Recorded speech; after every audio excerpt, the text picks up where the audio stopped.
I'm Rick McGuire. I'm the executive editor of CardioSource World News, and I'm at the Cardiovascular Care Summit in Las Vegas. And I'm talking with Dr. David May, who's one of our ACC governors for the great state of Texas, and also president of a practice.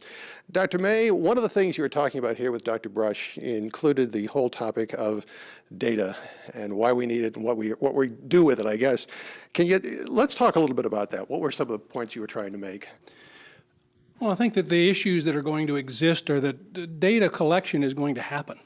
Whether we like it or not. Whether you want it to be done or not. And I think the data collection is going to move from hospital to office-based, and it's going to move from a sampling of your data to a large amount of it. Think 80 or 90% of your patient load.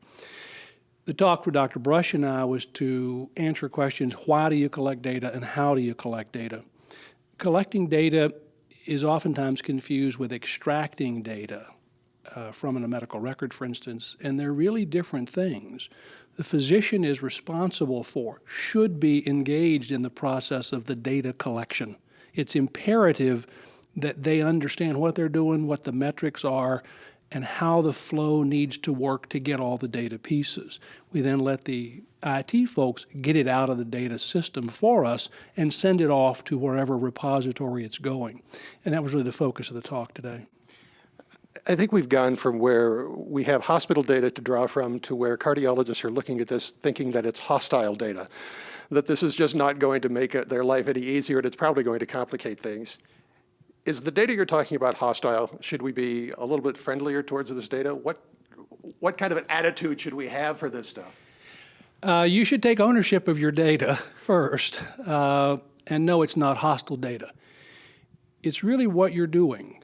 It's important to recognize that the hospital data is almost always episode of care data. It's a single encounter. Hospital data, therefore, represents a snapshot in time, a photograph. Office data, outpatient data, is longitudinal, and it allows us to look at things like progress towards goals, achievement of certain metrics. So the data are not hostile, the data are not evil, the data are your data.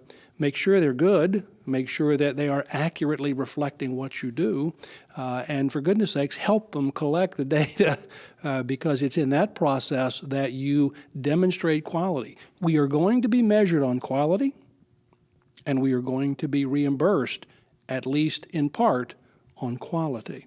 So it behooves us all to make sure that the data is good. And how do we do that? How do you go about making sure that the data is good and that collecting it, of course?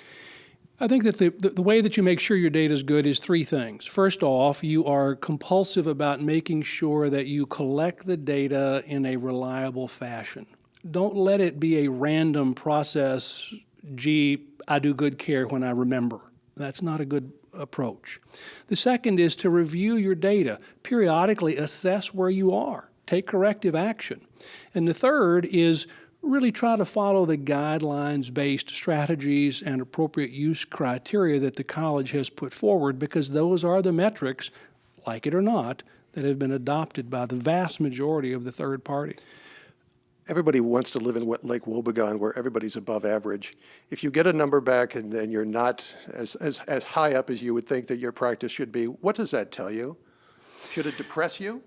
No, it should not depress you.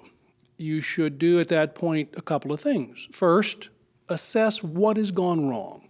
Do the data accurately reflect what you're doing, or in fact, did the data collection process not reflect what you're doing, a systematic error? And secondly, put into place those strategies, those protocols, those treatment plans which make you achieve those targets. If you shine a light on it, it'll get better, is the mantra that we all use. Well, the point, too, is that that's good news because it gives you some idea of where things can be improved, where may have gone wrong, and it gives you an opportunity to shine that light on it and hopefully make it better. That's exactly correct.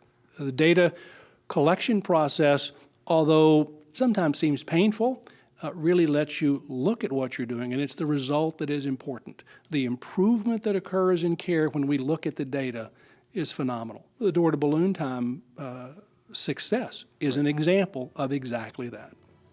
So remember, it's hospital data, not hostile data. Dr. May, thank you very much. I appreciate your time. Thank you.